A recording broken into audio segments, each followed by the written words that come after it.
Hello! So I've figured out how to store and read a Strigoi's files. So here we have an example Strigoi located on Strigoi number 1, chapter number 1, and this is the first panel in that chapter. So, since it's the first panel, we have 3 fields here, the first of which is spiritType, which tells the program, oh, this is an entirely text chapter, and so you should display it as such. Then we have the second field, length, here, which tells the program how many individual panels there are in the chapter.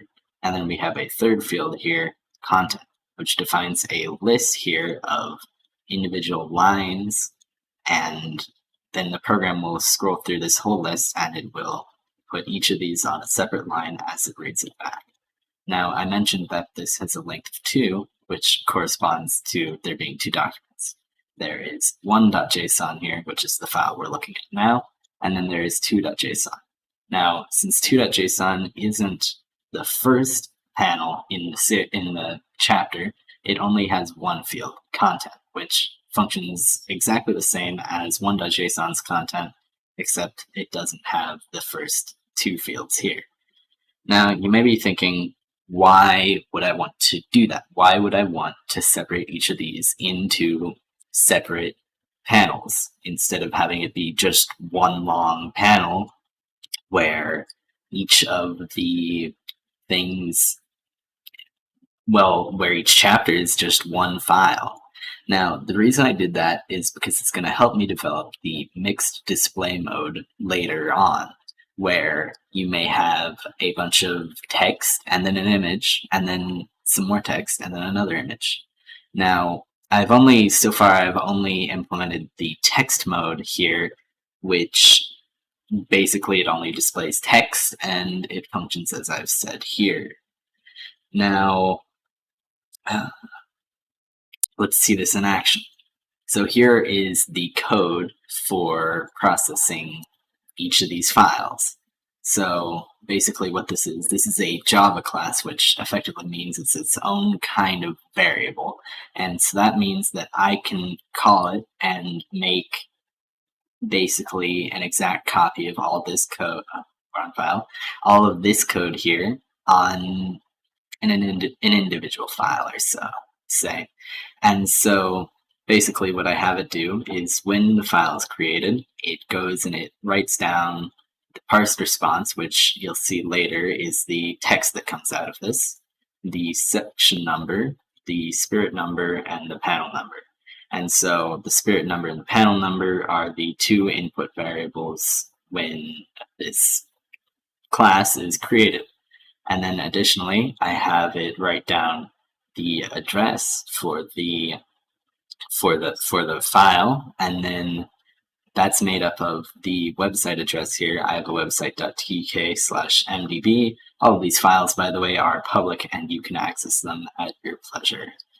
And so what it does is it writes down this address, and then it goes and it makes a request to the server here where it asks, can I get the content from this address, which here would be I have a website.tk/md/1/1/1.json.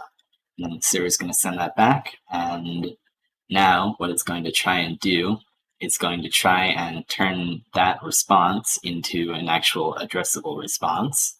And then it's going to run this code here on it, which is basically what it does is it extracts the array from earlier, the list item there, and then it'll loop through that array, and it'll basically what it'll do is it'll pull the value out of that array, and it'll just slap that onto the end of parse response, along with 2 new lines here.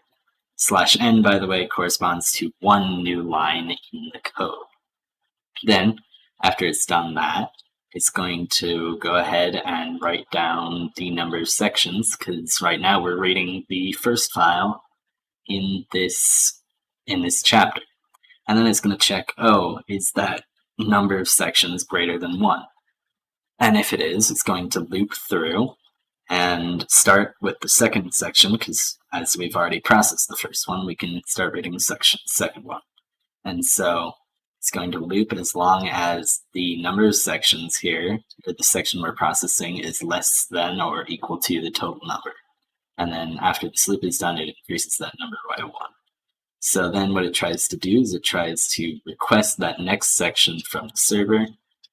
So it would be, I have a website.tk/mdb/1/1/2 this time.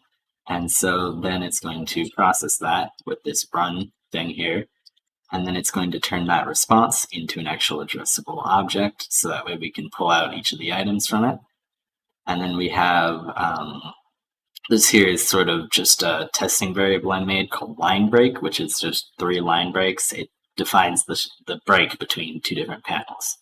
And so then what it does is it adds onto the end of parsed response that line break plus next panel, colon, and then on the next line, panel number 2. And then it does 3 more line breaks. And then it'll go ahead and it'll process that response we just got back, the second content, the same way it did for the first one. And then I just have some error catching logic in case it decides it doesn't want to work properly. Now, you've seen the code, but what does it look like in the actual app? So if I load up the actual app here and click over to the demo page, you can see, oh wait, it crashed, Sometimes it does that if you click stuff too fast. You can see we have each of the lines from file number 1 over here on a separate different line. And so we have line 1, line 2, line 3, and so on up to 25, which was the end of the original file. Now, we have next panel, panel 2, and it just continues on with the text we've gotten from the second file. Pretty simple.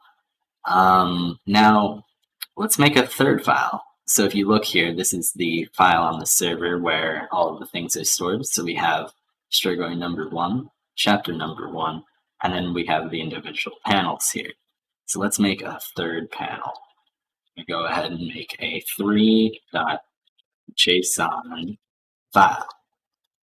And then in that file, because it's the third one, it follows the same rules as the second one. So basically what we do is we make this, go content. We would go ahead and define and write, oops, I pressed the wrong key. We go, hello, like that. And it can be as many lines as is needed, 1 to infinity. So that's the third one completed, and then all we have to go and do is edit this up to say 3, so it knows that there's 3 files here, and then we wait for a second for the server to figure itself out, and then we can reload, and you can see that's updated, and now I can just go ahead and load this up here, and you'll see we have our content hello here. Now let's go ahead and relaunch the app. So if I go ahead and I open it here, scroll over to the demo, scroll down all the way, you can see we have now next panel, panel number 3, hello. All right, thanks for watching. That's all. Goodbye.